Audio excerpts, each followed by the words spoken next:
Hello students, MST-CET previous years questions या video लेक्चरमध्ये आज आपण पाहणार आहोत पेअर ऑफ स्ट्रेट लाईन या चॅप्टरचे PYQ in the year 2023. Okay, here now we start from the first question. Here see carefully this. If the slope of one of the lines represented by ax square plus 2ax square plus 2a plus 1xy plus 2y square equal to 0 is the reciprocal of slope of the other, then sum of the squares of the slope.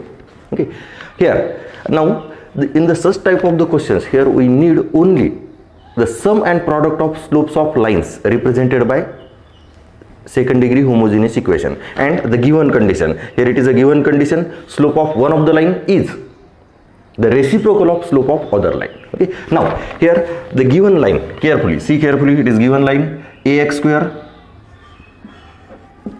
plus 2a plus 1 xy plus 2y square equal to 0. It is a given line. Now m1 and m2 are the slopes. m1 and m2 are slopes. Here it is, suppose equation number 1, it is a slope of 1. Okay, now m1 plus m2, or first we write the given condition. Okay, here it is a given condition, slope of one of the line is reciprocal of slope of other, that is, see carefully, it is m1 into m2 is equal to 1.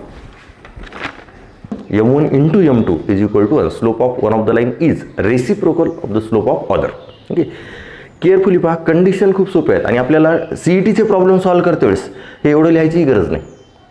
Okay, direct आपण m1 plus m2, m1 into m2 आणि given condition m1 into m2 is equal to 1 या तीन कंडिशनचा use करून आपल्याला जे find out करायला सांगितले sum of the squares of the slopes. Okay, now आता याच्यावरून गिव्हन काय, हिअर m1 प्लस m2 काय असते -2h/b, -2h/b it is a 2h -2h/b इथे लिहितो. ओके, -2h/b आणि आपण डायरेक्ट लिहिलं तरी चालते, यार डायरेक्टच लिहू. केअरफुली पहा, it is -2h -2a plus 1 upon b, it is a b is equal to 2. It is m1 plus m2 and m1 into m2 a by b, a it is a a and b it is a 2, but here given m1 plus m2 is equal to m1 into m2 is equal to 1. Here m1 is equal to m2 is equal to 1, therefore a by 2 is equal to 1 and that is a is equal to, it is 2. Okay, here m1 into m2 is equal to 1, therefore a by 2, a is equal to 1, then therefore m1 plus m2 is equal to minus 2 into 2 plus 1 upon 2. See carefully this, a is equal to 2, 2 into 2 and therefore it is 4 plus 1, it is -5/2. Now here we know the values of m1 plus m2 and m1 into m2, but we want to find m1 square plus m2 square. Now here we know that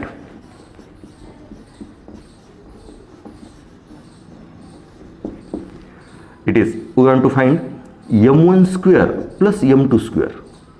Okay, here m1 square plus m2 square, but we know only m1 plus m2 and m1 into m2, therefore we can write it is m1 plus m2 whole square.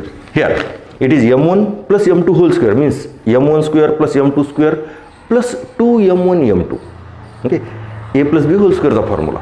Okay, पण याच्यात जास्तीचं काय आले 2m1 m2, पण आपण काय लिहिले m1 square plus m2 square, म्हणजे इथे लिहा -2m1 m2. बस, आता ही व्हॅल्यू काढण्यासाठी ही व्हॅल्यू माहिती आहे, ही व्हॅल्यू माहिती आहे, दोन्ही व्हॅल्यू पुट करा. हे किती येते -5/2 hole square minus 2 into 1 m1 into m2, then it is 25/4 minus 2, 25/4 minus 2 and then it is 8, म्हणजे 17/4. 25 minus 8, it is 17/4 and 17/4 it is option A. See carefully this. Okay, आता problem solve करायला आपण जेव्हा descriptive लिहितो तेव्हा याला compare करणार, homogeneous इक्वेशनसोबत compare केल्याच्यानंतर A2H आणि इट इज B. पण आता आपण डायरेक्ट लिहिले. आता जेव्हा तुम्ही सॉल्व्ह करणार एक्झाम्पल तेव्हा हे एवढंही लिहायची गरज नाही, इथं तरी समजण्यासाठी लिहिलेले. पण जेव्हा तुम्ही सॉल्व्ह करता तेव्हा तुम्ही डायरेक्ट लिहिणार. So it is slope of one of the line is a reciprocal of other, therefore M1 × M2 is equal to 1 आणि M1 × M2 डायरेक्ट तुम्ही काढणार A/B, डायरेक्ट इथेच लिहिणार. म्हणजे A ची किंमत तुम्हाला डायरेक्ट मिळणार. नंतर M1 + M2 डायरेक्ट ही स्टेप लिहिणार. आणि देन हा फॉर्म्युलाही लिहित बसायची गरज नाही, तुम्हाला तोंडी कॅल्क्युलेशन करता येते. जेव्हा तुम्हाला डिस्क्रिप्टिव्ह प्रॉब्लेम लिहायची गरज नाही, इथं तुम्हाला ॲन्सर पाहिजे. आणि जेव्हा तुमचे कन्सेप्ट क्लिअर असतात तेव्हा हा फॉर्म्युलाही लिहायची गरज नाही, हे सगळं मनातल्या मनातच लिहिता येते. M1² + M2² is equal to M1 + M2 whole square. मग डायरेक्ट याचा स्क्वेअर करणार आणि 2 M1 × M2 डायरेक्ट 2 आणि डायरेक्ट सबट्रॅक्शन. हे झालं तुमचं answer. See carefully this. Now the second example. Second question.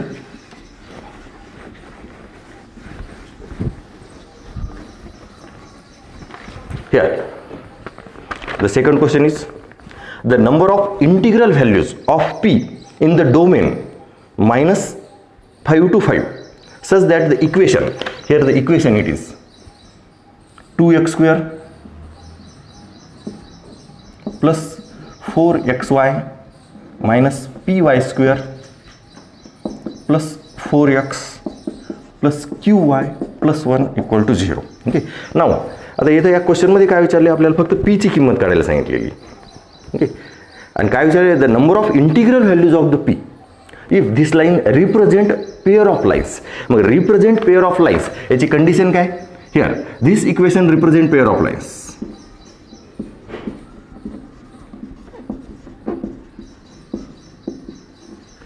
If here h² minus AB greater or equal to 0 and ABC plus 2FGH minus AF² minus BG² minus CH² equal to 0. It is a condition for the general second degree equation represent pair of lines. पण आता इथे तुम्हाला P आणि Q दोन्ही value विचारलेली नाही, फक्त P विचारलेली, एकच condition. Okay. मग here this equation represent pair of lines if h² minus AB greater or equal to 0. Okay. आता इथं केअरफुली पहा, जेव्हा तुम्हाला पी आणि क्यू दोन अननोन व्हॅल्यू पाहिजेत तेव्हा दोन कंडिशन पाहिजेत. इथं कंडिशन फक्त एकच दिली, represent pair of lines. Okay. Then आणि व्हॅल्यू एकच विचारली, आपल्याला पीची व्हॅल्यू काढायची. Therefore it is h² minus AB greater or equal to 0. H here it is a 2h, it is a 4, therefore h is equal to 2² minus AB 2 आणि b ची किंमत काय, -b greater or equal to 0. See carefully this. Okay. Then हे काय होते 4 plus 2p greater or equal to 0 and therefore 2p greater or equal to -4 that is p greater or equal to -2. Okay. आता ही झाली p ची किंमत greater or equal to -2. But here question it is the values of p in the domain -5 to 5. Okay. Here that is it is p greater or equal to -2 means p is equal to -2, -1, 0, 1, 2, 3, 4, 5, 6, 7, 8 up to infinite. Okay. पण तुम्हाला question काय carefully पहा, p ची value greater or equal to -2 आलेले, पण तुम्हाला question दिलेला आहे the number of integral values of p in the interval -5 to 5. Here p belongs to -5 to 5. Okay. आणि -5 to 5 मध्ये किती व्हॅल्यू यायला, -5 to 5 म्हणजे हिअर 1, 2, 3, 4, 5, 6, 7 and 8. म्हणजे तुमचा answer p greater or equal to -2. पण तुम्हाला इथे number of integral value in the domain given domain दिलेलं आहे. ओके. परीक्षेमध्ये आता पुढच्या वर्षी एक डोमेन चेंज करतील किंवा इक्वेशन चेंज करतील. हिअर तर किती व्हॅल्यू आल्यात इंटिग्रल व्हॅल्यू 1, 2, 3, 4, 5, 6, 7, 8. म्हणजे तुमचा ॲन्सर कोणतं आहे, तर 8. ओके. केअरफुली पहा. Now the next question.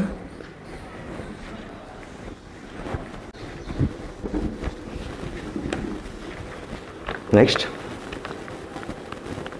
Here the joint equation of pair of lines passing through point 3, -2 and perpendicular to the lines 5x² plus 2xy minus 3y² equal to 0. Here lines passing through point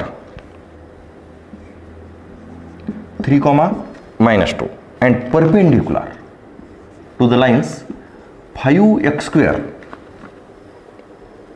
plus 2xy minus 3y² equal to 0. Okay, here आता आपल्याला passing through point म्हणजे general second degree equation. Okay, आता तुम्हाला general second degree equation passing through point दिलेला आहे and perpendicular to this line. आपण बोर्डानुसार जर सॉल्व करायचं म्हटलं काय करणार, याला सेपरेट करणार. सेपरेट केल्यावर 2 लाईन येणार, त्या 2 लाईनचे स्लोप आणि त्याला परपेंडिक्युलर असलेल्या लाईन आणि पासिंग थ्रू पॉईंट याच्यावरून 2 इक्वेशन ऑफ लाईन काढणार आणि त्याच्यानंतर कंबाईंड इक्वेशन. ही झाली तुमची स्ट्रेट बोर्डाची मेथड. ओके, डिस्क्रिप्टिव्ह लिहायचे तर काय, याला सेपरेट करायचं. सेपरेट केल्याच्यानंतर ह्या 2 लाईन, पण आपल्याला कंबाईंड इक्वेशन कोणती काढायची, या 2 लाईनला परपेंडिक्युलर असणाऱ्या लाईनची, म्हणजेच या 2 लाईनच्या स्लोपवरून परपेंडिक्युलर लाईनचे स्लोप काढायचे आणि नंतर पासिंग थ्रू पॉईंट हा. मग equation of lines y - y1 is equal to slope into x - x1. त्याच्यानुसार 2 लाईन आणि त्या 2 लाईनची नंतर कंबाईंड इक्वेशन. ही झाली आपली स्ट्रेट मेथड. पण आता आणखीन तुम्हाला passing through point and perpendicular to this line असं दिलेलं असलं तर आणखीन एक डायरेक्ट मेथड आहे, शॉर्टकट केअरफुली पहा. Here passing through point x1, y1 and perpendicular to the line ax² plus 2hxy plus by² equal to 0. Carefully पहा. आपण याच्या आधी एक परपेंडिक्युलर लाईन्सची कंबाईंड इक्वेशन काढली होती पासिंग थ्रू ओरिजिन या इक्वेशनसाठी. ओके, काय होतं तुम्हाला, तुमची लाईन जर ax² plus 2hxy plus by² equal to 0 अशी लाईन असली तर याला परपेंडिक्युलर लाईन कोणती असती, bx² minus 2hxy plus ay² equal to 0. या 2 लाईनला ह्या 2 लाईन कशा असणार, परपेंडिक्युलर. आपण ही होमोजिनियस इक्वेशनमध्ये पाहिलेले. सेम हाच कन्सेप्ट इथे यूज करायचा आहे. आपल्याला या लाईनला परपेंडिक्युलर म्हणजेच काय, एच्या जागावर बी, बीच्या जागावर ए आणि एचचं साईन बदलायचं आहे. फक्त इथं पासिंग थ्रू ओरिजिन नाही, इथं पासिंग थ्रू पॉईंट काय x1, y1. Passing through origin असल्यामुळे सरळ x आणि yच होतं. देअरफॉर आता passing through point x1, y1 and perpendicular to this line. Okay, then combined equation is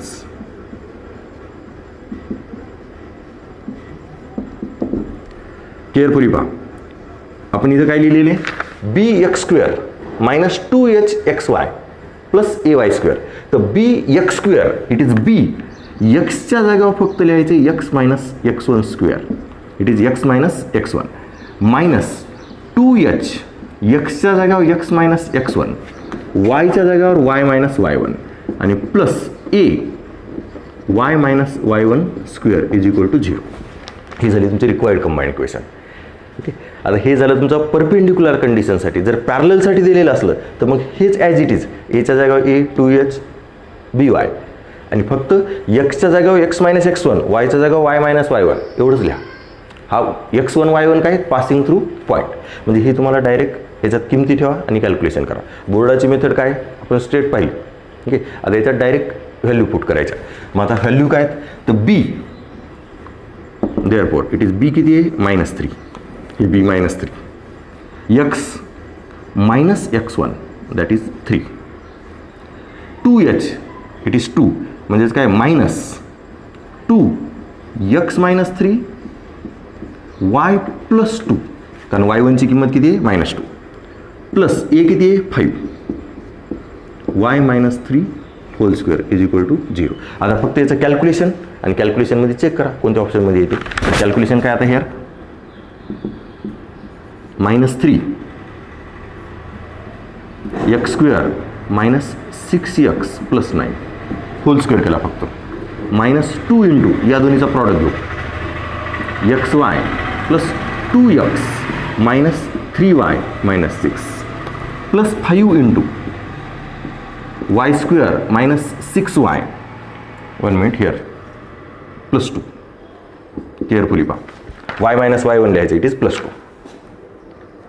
हे प्लस 4 आणि it is plus 4 is equal to 0. Okay, एक्सच्या जागेवर x - x1 आणि yच्या जागेवर y - y1. ओके, आता परत कॅल्क्युलेशन 3 ने मल्टिप्लाय करा, -3x² then plus 18x minus 27 या -3 ने मल्टिप्लाय केलं. आता इथं -2 ने मल्टिप्लाय करा, -2xy minus 4x plus 6y आणि प्लस 12 आता परत 5 मल्टिप्लाय करा.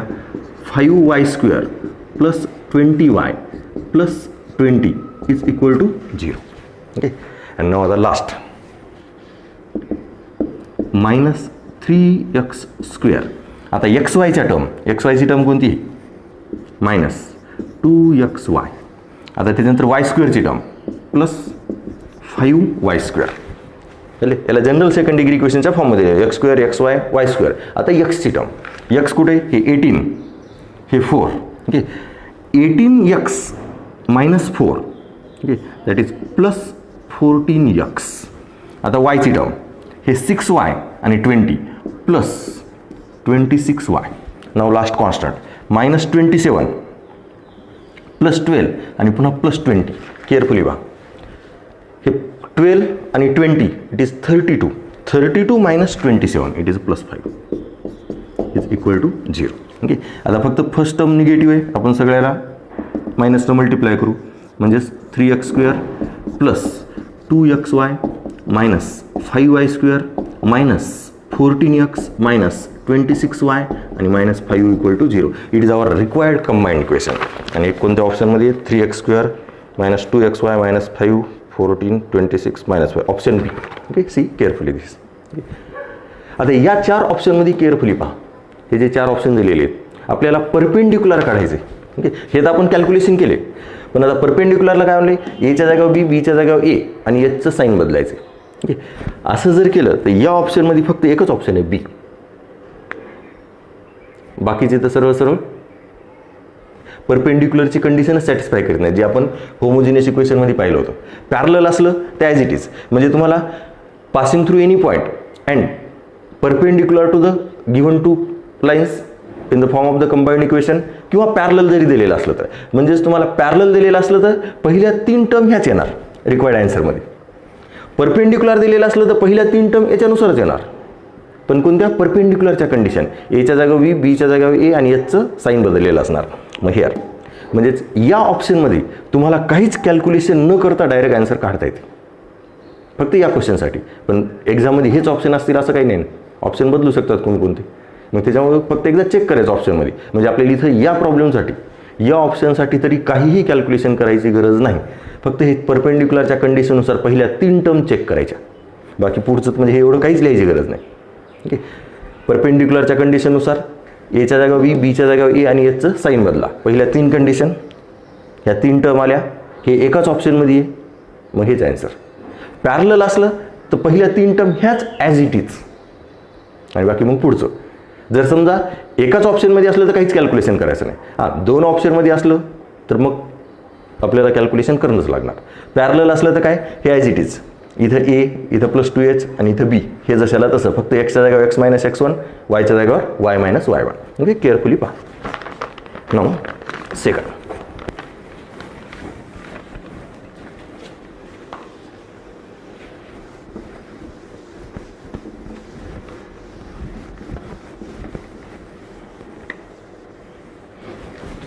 Now the next question here, if the pair of lines given by, okay, pair of line कोणत्या फॉर्म मध्ये दिलेले आहेत? x cos alpha, x cos alpha plus y sin alpha whole square is equal to x square plus y square into sin square alpha are perpendicular to each other, then find the value of alpha. Now आता हे तुम्हाला एक equation दिलेली आहे, याला homogeneous इक्वेशनच्या फॉर्ममध्ये दिली आहे. सेकंड डिग्री होमोजिनियस इक्वेशन म्हणजेच काय? ax² plus 2hxy plus by² equal to 0. आणि परपेंडिक्युलरची कंडिशन काय? a plus b equal to 0. x² coefficient म्हणजे a, y² कोएफिशियंट म्हणजेच काय? b. ओके. फक्त आता याला आधी त्या फॉर्ममध्ये लिहायचं आहे. आता याचा होल स्क्वेअर करू.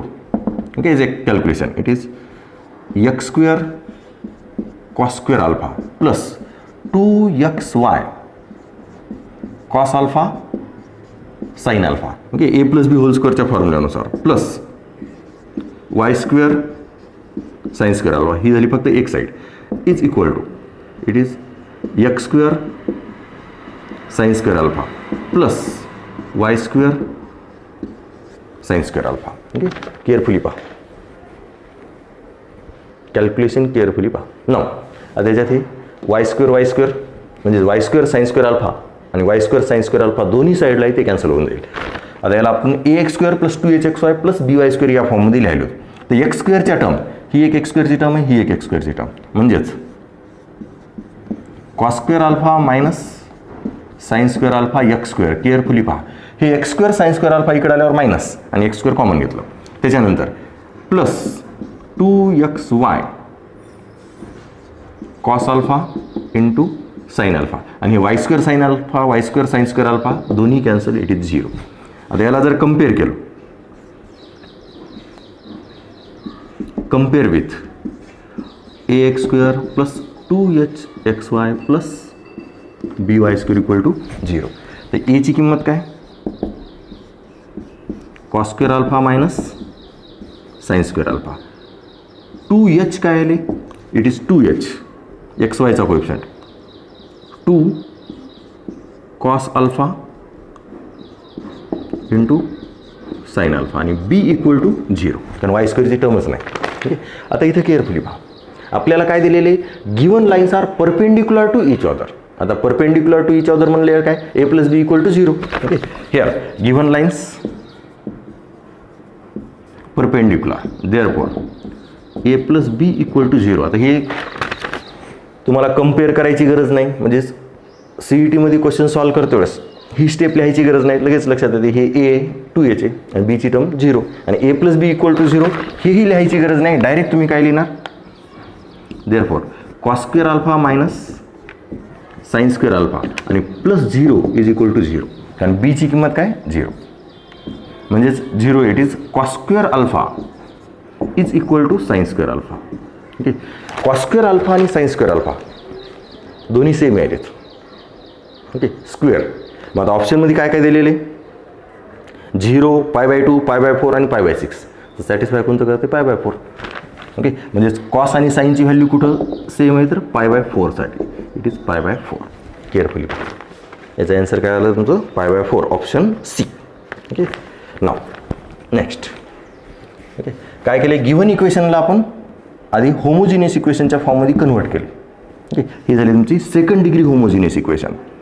कम्पेअर केल्याच्यानंतर लाईन्स परपेंडिक्युलर म्हणून a plus b equal to 0, a plus b 0 म्हणून तुम्हाला ही कंडिशन मिळाली. Sine square alpha equal to cos square alpha आणि that is alpha is equal to π/4.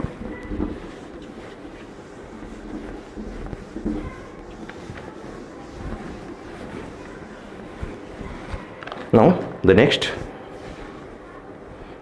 The angle between lines represented by, okay, here the equation of line x square minus 3xy plus lambda y square plus 3x minus 5y plus 2 equal to 0. ही झाली तुमची given line आणि lambda greater or equal to 0 दिलेली. Here आणि angle between lines is tan inverse of 1/3. Okay, आता अँगलचा formula सरळ काय, अँगलचा formula tan θ is equal to mod of 2 √ h² minus ab upon a plus b. Here we know that, compare करा, it is a 2h आणि it is b. पुढच्या याची तर गरजच नाही, कारण आपल्याला अँगलसाठी काय पाहिजे, फक्त h, a आणि b. a ची किंमत किती आहे इथं 1, h is equal to -3/2 and b is equal to lambda. Okay, and the angle it is tan θ is equal to mod of 2 √ h² minus ab upon a plus b. Calculation carefully पहा. And tan θ, okay, angle it is a given, it is tan inverse of 1/3. Angle it is given tan inverse of 1/3. θ is tan inverse of 1/3 and then 2 √ h², h it is -3/2 म्हणजे हे होते 9/4. Carefully पहा, h काय 9/h², 9/4 ab minus lambda आणि upon 1 plus lambda. Calculation carefully पहा, it is h² minus ab आणि upon 1 plus lambda. Then tan inverse of tan 1/3 it is 1/3. tan inverse of tan inverse 1/3 it is 1/3. इकडे काय ते calculation 2 √ 9 minus 4 lambda upon 4 1 plus lambda. याचं calculation पुढंच लिहितो. हे 2 आणि हे 2 कॅन्सल करतो, म्हणजे इथं होते under root of 9 minus 4 lambda upon 1 plus lambda. Carefully पहा, हे 4 म्हणजे अंडर रूट 4 आहे, म्हणजे 2 आणि हे 2 cancel. Now squaring on both side, therefore 1/9 is equal to 9 minus 4 lambda, 9 minus 4 lambda आणि 1 प्लस लॅम्बडाचा स्क्वेअर 1 प्लस 2 लॅम्बडा आणि plus lambda square. Calculation carefully पहा. Okay, now the cross multiplication. Okay, therefore 1 plus 2 lambda plus lambda square is equal to 81 minus 36 lambda. काय केलं फक्त याचं cross multiplication. नाव आता हे काय येणार, lambda square plus 38 lambda plus 38 lambda आणि मायनस 80 इज इक्वल टू 0. आता याचे फॅक्टर मल्टिप्लिकेशन मायनस 80 आणि ॲडिशन 38 प्लस 38 म्हणजेच प्लस 40 मायनस 2. म्हणजे याचे फॅक्टर काय येतात, लॅम्बडा प्लस 40 आणि lambda minus 2 is equal to 0. Therefore lambda plus 40 equal to 0 or lambda minus 2 equal to 0. That is lambda is equal to minus 40 and lambda is equal to 2 here, but it is given lambda greater or equal to 0, therefore lambda is equal to 2 and lambda is equal to 2, option B. Okay, calculation carefully. Okay, concept काय फक्त अँगलचा, tan theta is equal to 2 under root h square minus ab upon a plus b. आता जेव्हा तुम्ही एक्झाममध्ये calculation करणार, एक्झाममध्ये solve करणार, तेव्हा या दोन्ही स्टेप लिहायची गरज नाही, डायरेक्ट या स्टेपपासून सुरू करणार. tan theta, थीटाचा जागा अँगल लिहून टाका, 2 under root h square minus ab. इक्वेशनला क्वेश्चनमधून व्यवस्थित कम्पेअर करा h square minus ab आणि त्याचं कॅल्क्युलेशन. ओके, केअरफुली पहा. याचं लॅम्बडा इज इक्वल टू 2. नाव सेकंड. नेक्स्ट व्यवस्थित पहा, लिहून घ्या.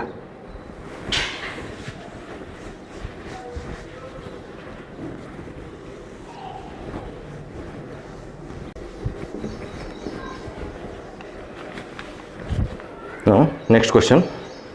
Here, the perpendiculars are drawn to the line L1 and L2 from the origin, making angle pi by 4 and 3 pi by 4 respectively with the positive direction of x-axis. If both lines are at unit distance from origin, then the joint equation is. आता इथे तुम्हाला equation of combined equation of lines काढायचे L1 आणि L2 ची, पण त्याच्या आधी equation of line काढायचं. मग इक्वेशन ऑफ लाईनसाठी काय काय माहीत पाहिजे, एक तर पॉईंट आणि स्लोप किंवा पासिंग थ्रू 2 पॉईंट्स, 2 पॉईंट. पण इथं काय दिलेलं आहे, equation of line in a normal form. Equation of line in a normal form. Here equation of line in a normal form, X axis Y axis. Here एक line आहे, okay, या लाईनला perpendicular काढलेलं आहे. हिअर अँगल अल्फा आणि distance समजा आपण consider करू R. Okay, then the equation of line काय, X cos alpha plus Y sine alpha is equal to R, किंवा आपण याला नोटेशन पी घेतो, पी यू. ओके, नोटेशन आहे. हिअर म्हणजेच काय, ओरिजिनपासून लाईनवर टाकलेला परपेंडिक्युलर, त्याचा डिस्टन्स पी आहे, इट इज डिस्टन्स पी, आणि ओरिजिनसोबत positive direction of X axis, angle कोणता केलेला आहे, अल्फा. आता या गिव्हन प्रॉब्लेममध्ये काय दिलेले आहे, दोन लाईन, एका लाईनने अँगल केलेला आहे पाय बाय 4 आणि एका लाईनने अँगल केलेला आहे 3 pi by 4. It is pi by 4 आणि डिस्टन्स दिलेलं आहे unit distance, that is 1. Okay, या एक्झाम्पलसाठी काय दिलेले आहे केअरफुली पहा. Here it is x axis. Okay, दोन लाईन ओरिजिनमधून परपेंडिक्युलर आणि अँगल काय pi by 4. Okay, here again second, आता हा अँगल काय 3 pi by 4. Okay, then line काय, हे परपेंडिक्युलर आहे, इट इज L1. ओके, आणि दुसरी line it is L2, it is perpendicular आणि डिस्टन्स किती दिलेले 1 युनिट. ओके, म्हणजेच P इज इक्वल टू दिलेले 1, अँगल पाय बाय 4. याच्यावरून तुम्हाला मिळणार L1 ची इक्वेशन. अँगल 3 पाय बाय 4 आणि डिस्टन्स पुन्हा 1 युनिट. याच्यावर मिळणार तुम्हाला इक्वेशन ऑफ L2. ओके, तर इक्वेशन ऑफ L1 आणि L2 सेपरेटली काढू. Here therefore equation of L1 is x cos pi by 4 plus y sin pi by 4 is equal to 1 unit distance. Distance काय दिलेले 1 unit.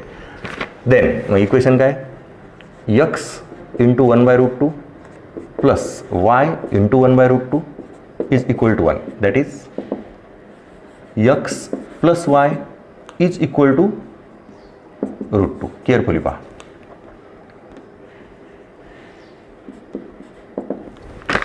√2 it is. Therefore the equation of line x plus y minus √2 is equal to 0. It is equation number 1. Now equation of L2, x into cos 3 pi by 4 plus y into sin 3 pi by 4 is equal to 1.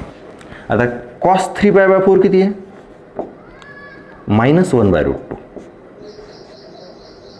Okay, 3 pi by 4 pi minus pi by 4 plus y into sin 3 pi by 4 it is 1/√2 is equal to 1 and therefore minus x plus y is equal to √2. Carefully पहा. Minus x plus y हे √2 इकडे घेतले म्हणजे तुमची second equation काय आली.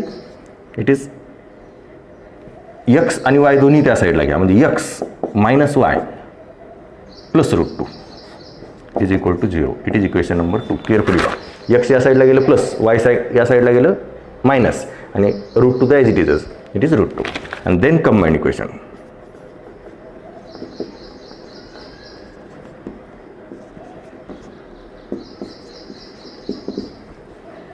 It is x plus y minus √2 x minus y plus √2 is equal to 0. Now combined equation काय येणार x square मल्टिप्लाय करायलो minus xy plus √2x. Okay, आता y ने मल्टिप्लाय करा plus xy minus y square plus √2y. आता minus √2 ने multiply करा minus √2x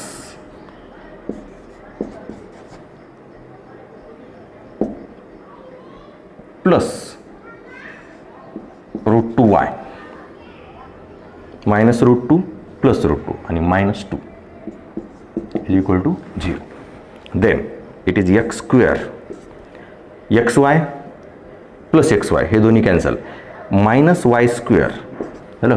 त्याच्यानंतर √2x प्लस √2x आणि minus √2x cancel √2y plus √2y it is plus 2√2y आणि -2 is equal to 0. हे झालं तुमचं ॲन्सर. आता ऑप्शन कोणते x square minus okay option C. Okay option C. Carefully पहा कॅल्क्युलेशन. आता कन्सेप्ट काय होतं इथं equation of line in a normal form. दोन लाईन परपेंडिक्युलर डिस्टन्स दिलेलं होतं ओरिजिनपासूनचं तुमचं डिस्टन्स इट इज 1 युनिट आणि नॉर्मलनं केलेला अँगल होता π/4 म्हणजे अल्फाची किंमत पहिल्या लाईनसाठी π/4 आणि डिस्टन्स पीची किंमत 1. तसंच दुसऱ्या लाईनसाठी अँगल 3 π/4 डिस्टन्स 1. हे झालं आमच्या दोन लाईन आणि कंबाईंड इक्वेशन. आता हे एवढं मल्टिप्लिकेशन करण्यापेक्षा तुम्ही डायरेक्ट होल स्क्वेअरचा फॉर्म्युला सुद्धा यूज करू शकले असते. याच्यातून मायनस कॉमन काढा किंवा हे प्लसला प्लसच राहू द्या ब्रॅकेट करा आणि याच्यातून मायनस कॉमन काढा प्लसला प्लस म्हणजेच हे तर लिहिलेलंच आहे सोल्युशन. ओके केअरफुली पहा हे सोल्युशन तर लिहिलेलंच आहे. आणखीन दुसरी एक मेथड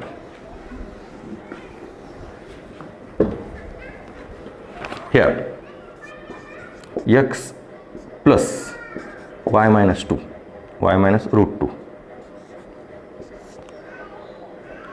आणि into x minus y minus √2 is equal to 0. a plus b a minus b that is a square minus b square. Okay असंही कॅल्क्युलेशन केलं तरी चालते. तुम्हाला कॅल्क्युलेशन जसं करायचं आहे तसं करा. कॅल्क्युलेशन दोन्हीपैकी कोणत्याही मेथडने केलं तरी चालते. Okay now next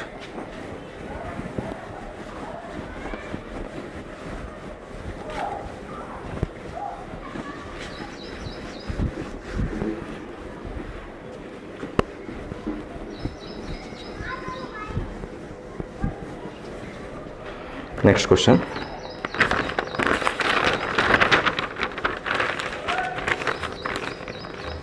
Here, the centroid of a triangle formed by the line. Centroid of the triangle we want to find formed by the line x plus 3y equal to 0 and 6x square plus xy minus y square equal to 0. Okay.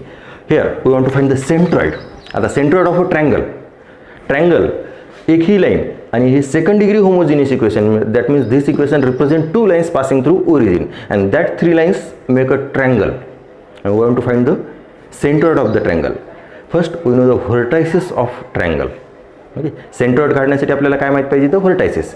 मग आता vertices काय, तर या तिन्ही लाईनचे point of intersection, तिन्ही लाईनचे point of intersection.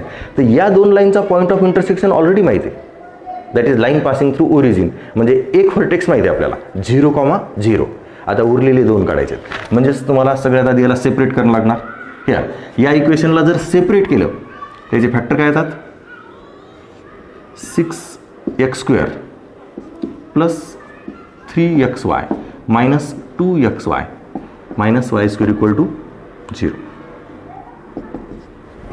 Okay, then याच्यातून 3x कॉमन काढलं तर काय राहते, x plus y, sorry it is 2x plus y. याच्यातून मायनस y कॉमन काढलं तर 2x plus y equal to 0. म्हणजेच 3x minus y equal to 0 and 2x plus y equal to 0. ह्या झाल्या तुमच्या दोन लाईन. म्हणजे तुमच्याजवळ आता ह्या तीन लाईन आल्या आणि या तीन लाईन एक ट्रायंगल फॉर्म करतात. आता या दोन्हीचा पॉईंट ऑफ इंटरसेक्शन तर माहीतच आहे, काय ते 0,0. म्हणजे तुमच्याजवळ तीन लाईन आहेत. Okay, here 3x minus y equal to 0, 2x plus y equal to 0. हा तर पॉईंट झाला तुमचा origin 0,0. Then third line x plus 3y, one minute, x plus 3y equal to 10 आहे, it is 10. x plus 3y is equal to 10. Okay, म्हणजे आता आपल्याला हे दोन पॉईंट काढायचे आहेत, व्हर्टायसेस. ओके, मग आता हे 0, 0 झालं. या दोन इक्वेशन सॉल्व करा, हा व्हर्टेक्स मिळेल. या दोन इक्वेशन सॉल्व करा, हा व्हर्टेक्स मिळेल. ओके, हिअर याला नाव देऊ ए, हे ओ आणि हा B. Okay, to find A. Okay, here for A put it is y equal to 3x in x plus 3y is equal to 10. Carefully पहा, या दोन इक्वेशन सॉल्व करायच्यात. ओके, या दोन इक्वेशन लिनियर इक्वेशन फॉर्मनं solve केल्या तरी चालतात. मग इथं सोपं आहे, वायची व्हॅल्यू काय 3x, मग y इक्वल टू 3x या इक्वेशनमध्ये पुट करा. इक्वेशन लवकर सॉल्व होतात. म्हणजेच काय येणार इथं, x plus 3 into 3x is equal to 10. म्हणजेच काय येणार 9x plus x. Therefore x is equal to 1. Carefully पहा, 10x इज इक्वल टू 10 म्हणजे x इज इक्वल टू 1 आणि x इक्वल टू 1 तर y equal to 3. Therefore a चे coordinate काय आले, x, y, that is a 1,3. हा झाला a. Then for b put b चे कॉर्डिनेट काढायचे, ह्या दोन इक्वेशन सॉल्व करा. y equal to minus 2x, y equal to minus 2x in x plus 3y is equal to 10. म्हणजेच काय येणार, x plus 3 into minus 2x is equal to 10. आता calculation पुन्हा व्यवस्थित पहा, हे किती होते, minus 6x, x minus 6x minus 5, minus 5x equal to 10. Therefore x is equal to minus 2 and therefore b x, y. b चे coordinate काय, minus 2, 4. x ची किंमत इथे मायनस 2 ठेवली, हे किती होते मायनस 4. मग हे झाले तुमचे vertices. Vertices of triangle A B O. A B O काय, ओ 0,0 किंवा जसं लिहिले तसंच लिहू. ए किती आहे 1,3, बी किती आहे मायनस 2,4 अँड ओ किती आहे 0,0. Therefore centroid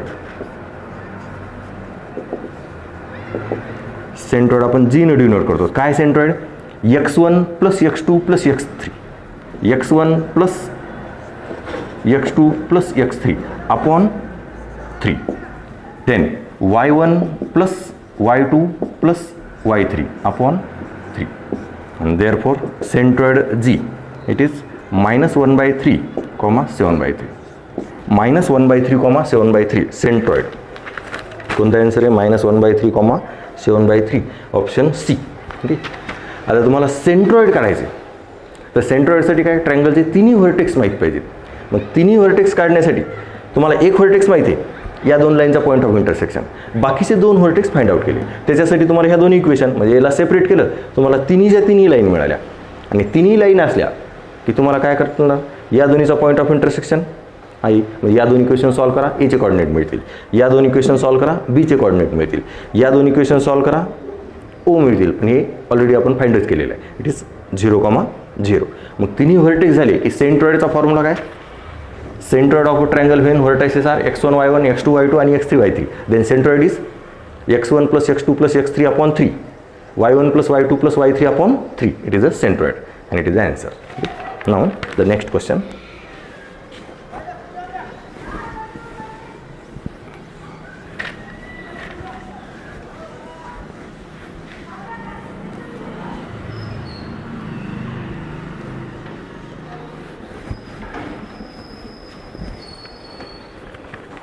Next, here if the angle between lines represented by x square plus lambda xy minus y square tan square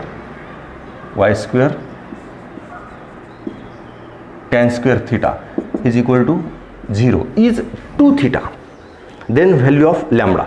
okay. Question carefully बघा. आता परत अँगलचा फॉर्म्युला काय? tan theta is equal to mod of 2 under root h square minus ab upon a plus b. Okay. Here formula आपल्याला माहिती आहे. tan theta is equal to mod of 2 under root h square minus ab upon a plus b. Formula नाही लिहिला तरी चालते, direct आता angle लिहिलो. Here tan 2 theta angle काय दिलेला आहे? It is angle between line, it is a 2 theta. Okay. Is equal to 2 into under root. आता h square it is h lambda, therefore it is lambda by 2 square. 2h is equal to lambda, therefore h is equal to lambda by 2 minus ab 1 into tan square theta आणि 1 it is minus 1 minus tan square theta. Calculation carefully पहा. a ची किंमत 1, 2h ची किंमत lambda, therefore h is equal to lambda by 2. आणि here y स्क्वेअरचा coefficient minus tan square alpha, म्हणजे b ची किंमत काय? Minus tan square theta. Okay. a h आणि b it is minus tan square theta. आता आपल्याला याचं कॅल्क्युलेशन करायचं. ओके. आता कॅल्क्युलेशन केअरफुली पहा. या साईडला आहे टॅन थीटा आणि या साईडला आहे टॅन 2 थीटा. ओके. अँगल इकडे थीटा आहे आणि इकडे अँगल काय? 2 थीटा. इथं टॅन 2 थीटाचा फॉर्म्युला यूज करा. Therefore 2 tan theta upon 1 minus tan square theta. Tan 2 थीटाचा formula is equal to mod of 2 into under root of, आता केअरफुली पहा, हे lambda square by 4 plus tan square theta upon 1 minus tan square theta as it is. Okay. Now squaring on both side.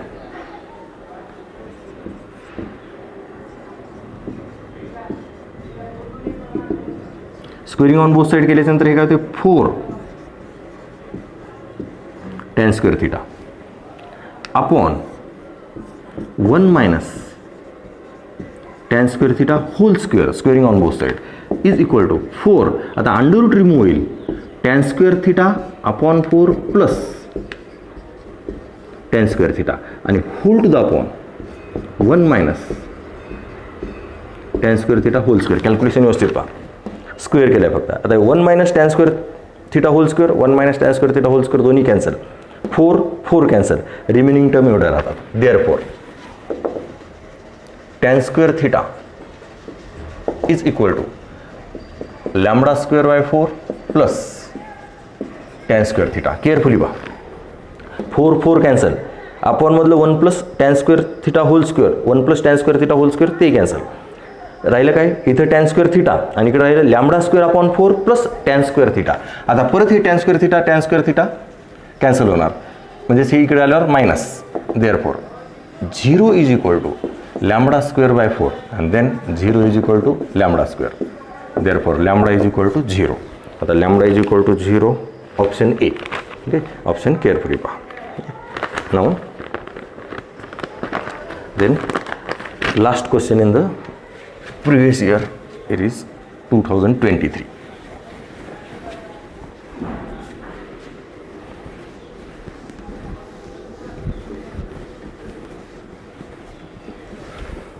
Here PQR is a right angle triangle, right angle isosceles triangle, right angle at P 2,1. If the equation of QR is 2x plus y equal to 3, then the equation representing the pair of lines QR and PR, म्हणजे आपल्याला combined इक्वेशनच काढायची परत. Equation representing the pairs of lines QR, PR and PQ. Okay, आता इथं काय काय दिलेले? PQR it is a right angle आयसोस्केल triangle. PQR it is a right angle आयसोस्केल triangle.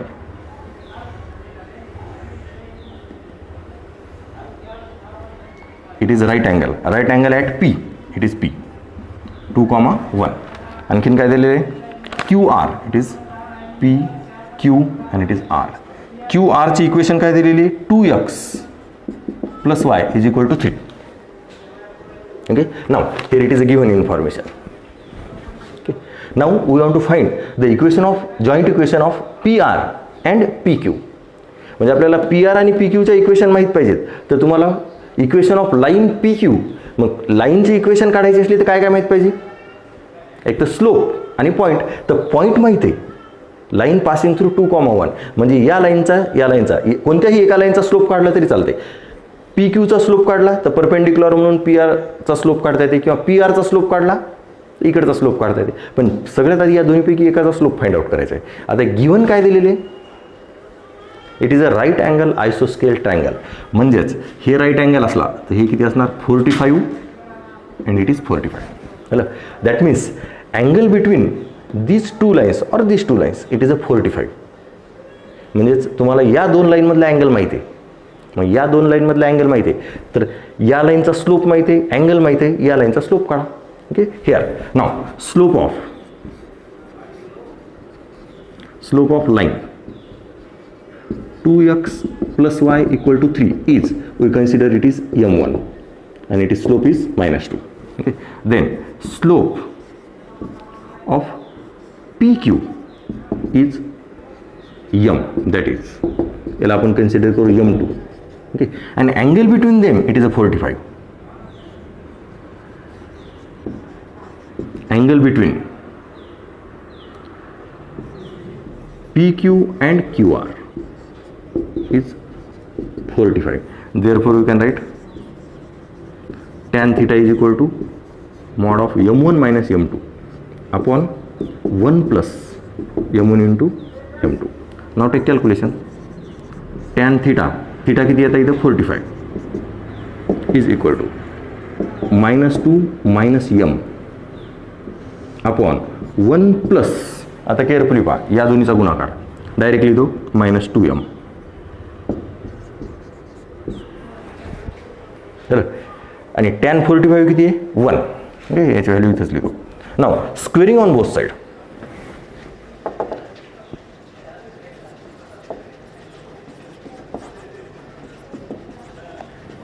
One is equal to squaring on both side -2 minus m, याचा square काय येणार? 4 plus 4m आणि plus m square. Okay, square केला. -2चा square 4, या दोन्हीचा मल्टिप्लिकेशन, दोन्ही मायनस असल्यामुळं मल्टिप्लिकेशन पुन्हा प्लसच. ओके, आणि त्याचा ट्वाईस आणि पुन्हा mचा स्क्वेअर, इट इज -mचा square m square upon 1 minus 2mचा square. Okay, it is 1 minus 2m, it is 1 plus m1 into m2, it is m1 m2, m1 into m2 -2, therefore 1 minus 2m. 1 minus 2m square, it is 1 minus 4m plus 4m square. Okay, then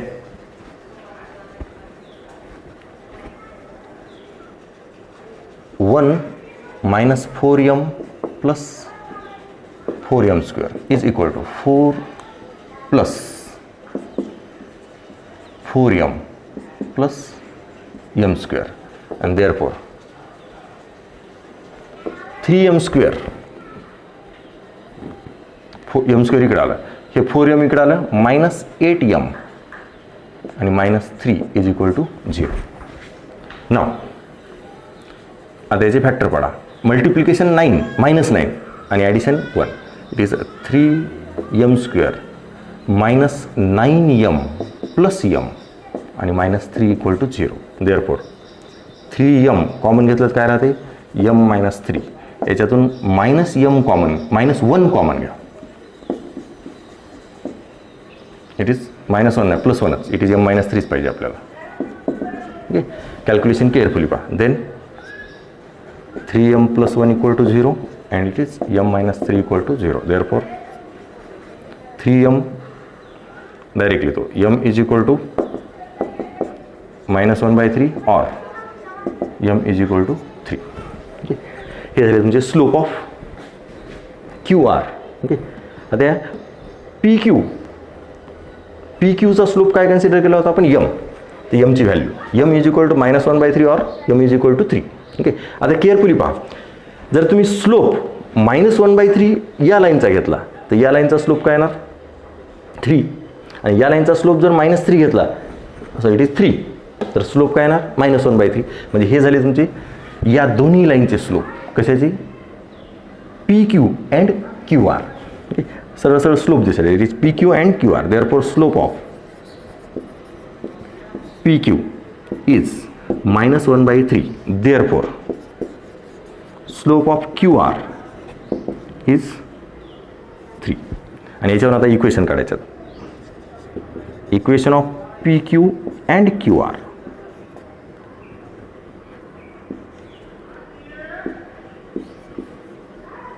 through 2,1 मग काय येणार, y minus 1 is equal to minus 1 by 3 x minus 2 and y minus 1 is equal to 3 into x minus 2. Okay, आता याला solve करू. 3 इकडे घ्या, 3y minus 3, then minus x plus 2 and y minus 1 3x minus 6. याच्यावर equation of line, हे minus x आणि plus 2 या साईडला घ्या, म्हणजे काय येणार x plus 3y minus 5 is equal to 0 and 3x minus y minus 5 equal to 0. ह्या झाल्या तुमच्या दोन लाईन. म्हणजे तुम्हाला PQ आणि PR दोन्ही इक्वेशन कळाल्या. आता दोन्ही इक्वेशनचे आपल्याला काढायची कंबाईन इक्वेशन. ओके, नाव ओके, हे कन्सेप्ट व्यवस्थित पहा. ओके, आता या दोन लाईनची काढायची आपल्याला combine equation.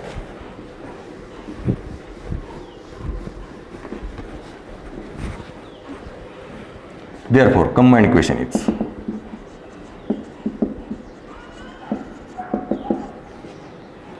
x plus 3y minus 5, 3x minus y minus 5 equal to 0. सरळ multiplication 3x square minus xy minus 5x. x ने 3 ला मल्टिप्लाय करा, आता 3y ने 3 ला मल्टिप्लाय करा, plus 9xy minus 3y square, त्याच्यानंतर मायनस 15y. आता मायनस 5 ने मल्टिप्लाय करा, मायनस 15x प्लस 5y आणि plus 25 equal to 0. Then 3x square plus 8xy minus 3y square. Okay, calculation करायला फक्त, मायनस 20x, त्याच्यानंतर हे मायनस 10y आणि प्लस 25 इक्वल टू 0. आता याचं ऑप्शन कोणतं आहे,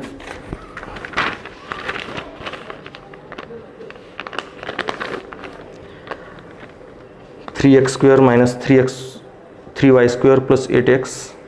ओके, हिअर ऑप्शनमध्ये हे इंटरचेंज केलेले आहेत. आणि ऑप्शन बी केअरफुली पहा.